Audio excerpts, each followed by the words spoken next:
Hi, thanks for joining me in another video. Today we're taking a look at the all-electric Jeep Wagoneer S. This is Jeep's first fully electric SUV in North America. So let's check it out.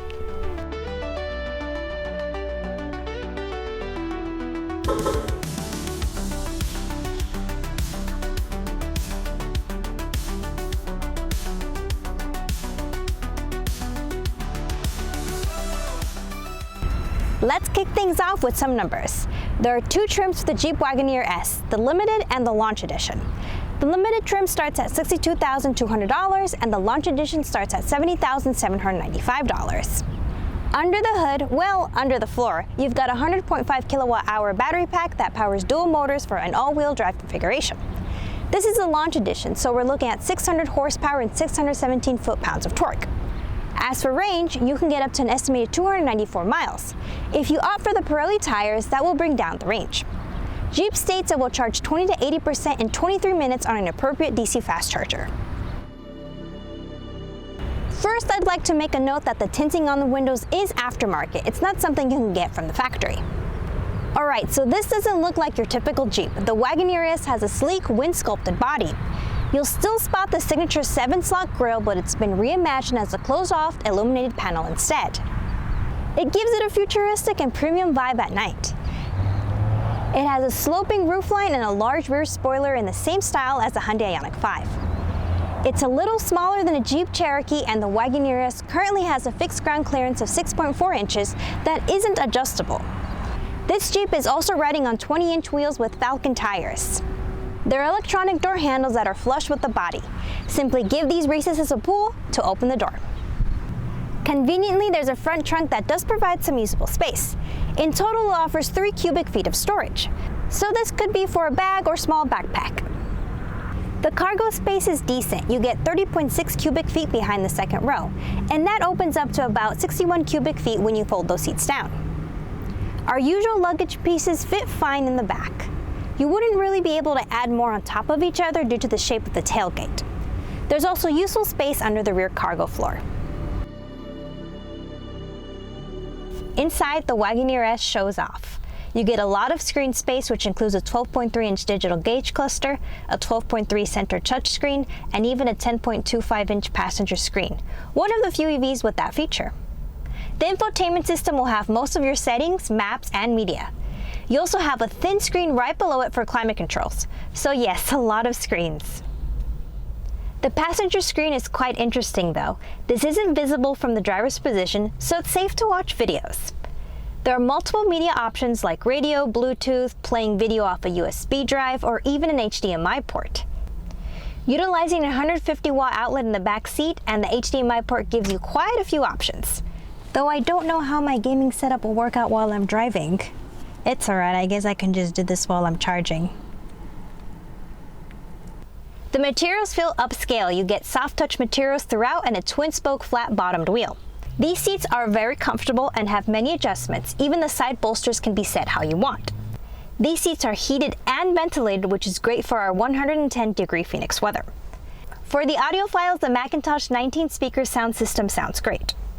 To get the atmosphere just right, there's ambient lighting throughout the cabin. To charge your devices, you'll have access to 2 USB-C ports up front and a wireless charging pad. Comfort-wise, the Wagoneer S is roomy for 5. This isn't a 3-row SUV. The Launch Edition includes both heated and ventilated rear seats as well. These seats are just as comfortable as the ones up front, so this would be great for longer trips. You also have 2 USB-C ports and that 150-watt 120-volt outlet.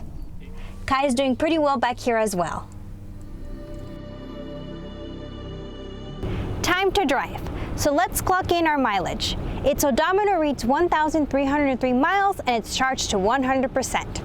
Okay, let's go. There are 5 different driving modes, including sand and snow should you need it. It's super punchy and quick, so it's fun. However, it has a more sporty suspension, so you'll feel the bumps on the road. It has strong regen, which can always be adjusted, but it has a really sensitive accelerator.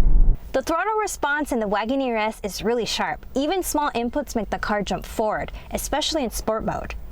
I'm used to feathering the accelerator in EVs, but here it's different. Every tiny movement of your foot makes a noticeable difference. It's something you'll need to get used to. Pair that with braking that isn't the smoothest, and the overall ride can feel a bit jerky at times. It's especially noticeable when driving in reverse. Trying to drive slowly and precisely results in a bumpy ride. To get that premium feeling, you gotta turn on the seat massagers. Seat adjustments are also suitable for us shorter folks. I can put my seat up higher so I can see well. There are a lot of standard safety features like surround view cameras and active driving assist. The road noise is minimal, so it's fit for a nice cruise. Specs time. The Wagoneer features a 400-volt, 100.5 kilowatt-hour lithium battery using NMC cells. This battery pack makes up the floor of the car, which keeps your center of gravity low, always a plus for SUVs. Jeep states that all low and high voltage electronics, including wiring between the battery pack and the electric motors, are sealed and waterproof. So that's good to know for an adventure-focused SUV. Jeep is utilizing the J connector and CCS to charge up this EV. It was expected that the 2025 models would be using NACS, but apparently that's not the case. There's always adapters for that though. A level 2 charge at home should take you from 20 to 80% in 6 hours, enough to get you charged up overnight. On a DC fast charger, it should charge up 20 to 80% in only 23 minutes or 100 miles in just 10 minutes. This EV is also impressively quick, getting a 0 to 60 speed of only 3.4 seconds and boasting a top speed of 124 miles per hour. These motors are punchy for sure, getting 600 horsepower or 500 kilowatts of output, creating 617 foot-pounds of torque. For a vehicle of this size and shape, I'm pleasantly surprised that it's able to achieve an EPA rating of 93 miles per gallon equivalent. We're done with our drive, so let's see the data. We're now at 10% battery and the odometer is at 1,535 miles. So we got 232 miles out of our ride. If we got this car all the way down to 0, we'd expect to get about 255 miles. That's 39 miles short of our expected 294 mile range. It's very hot in Arizona, but that doesn't account for almost 40 miles of range loss. To date, we haven't seen a vehicle this far off of its range estimates. Let's charge it up and see what happens. Our charging started well, stepping up from 100 to about 150 kilowatts. Right as we crossed to 36%, we ran into an issue. The charging rate dropped all the way down to 0. We waited a few seconds and charging resumed, but oddly the state of charge ticked back to 35%. Never seen that before. With charging started again, we saw rates in the mid 80 kilowatt range, and that stayed relatively flat for a while. As we passed 67%, charging jumped back up to 123 kilowatt and sloped downward. Looking at this graph, it looks like we took a large bite out of our charging graph. We ran this test late at night, so it's still hot, but it was under 100 degrees. I don't have any reason to suspect that the charger was faulty, and paired with our poor range reading compared to Jeep's estimate, I'm suspecting something may have been wrong with this vehicle. Jeep, if you're watching this, send me a Wagoneer S and I'll retest the range and charging and pin the video here. Anyway, our charge time from 10 to 80 was 44 minutes and the total cost was $46.32. The Jeep Wagoneer S shines when it comes to power, tech, and overall luxury. With 600 horsepower on the Launch Edition and instant torque, it delivers serious performance, and the interior feels upscale with thoughtful design. I also like that it includes some minor vehicle-to-load capabilities, which adds a nice touch of practicality. The throttle is extremely sensitive, even small foot movements cause noticeable surges, which might take some getting used to.